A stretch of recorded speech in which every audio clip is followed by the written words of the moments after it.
નમસ્કાર મિત્રો ભાજપના ગઢમાં કોંગ્રેસની યાત્રા, કોંગ્રેસની પદયાત્રા.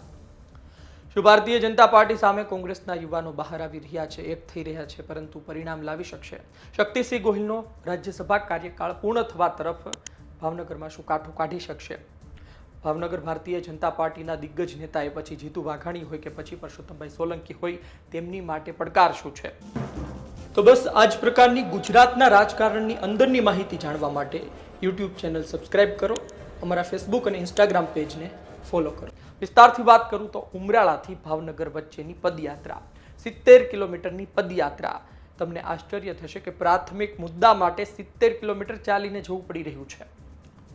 ડોક્ટરોની ઉણપને લઈ ડોક્ટરો પૂરતા મૂકો, શિક્ષકો પૂરતા મૂકો, ખેડૂતો ડીઝલ માટે પરેશાન થઈ રહ્યા છે, ફાયર સ્ટેશન નથી. આવા મુદ્દાને લઈ 70 કિલોમીટર ચાલવું પડી રહ્યું છે. ભાવનગર કલેક્ટર કચેરીએ પહોંચી આવેદનપત્ર આપવામાં આવશે, રજૂઆત કરવામાં આવશે.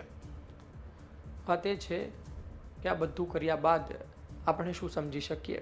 આ પદયાત્રા બહાર નીકળ્યા બાદ આપણે શું વિચારી શકીએ?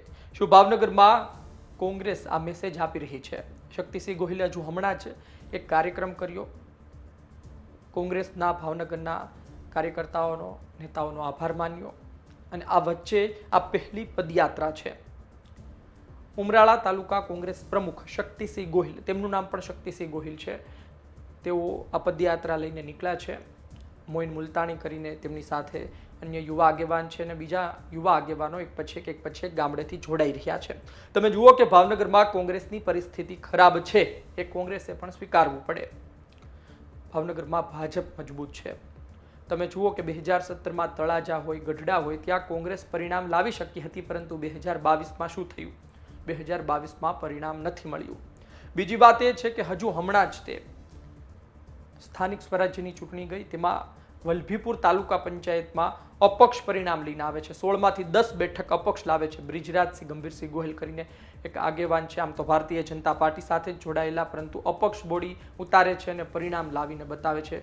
તો લોકો મતદાન કરી શકે છે, ભારતીય જનતા પાર્ટીની વિરુદ્ધમાં જઈ શકે છે, પરંતુ સામે મત લાવનાર એવા વ્યક્તિઓ હોવા જોઈએ.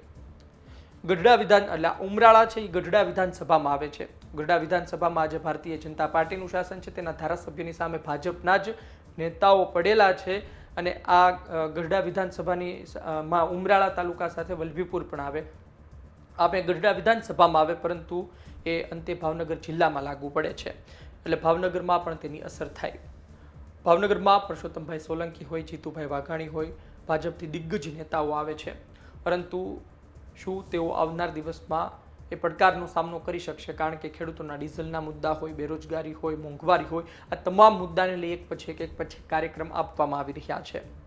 2017માં થોડું પરિણામ કોંગ્રેસ લાવી શકી, 2022માં ફેલ રહી, પરંતુ 2027માં શું પરિણામ લાવશે તેનો આ સંદેશ છે.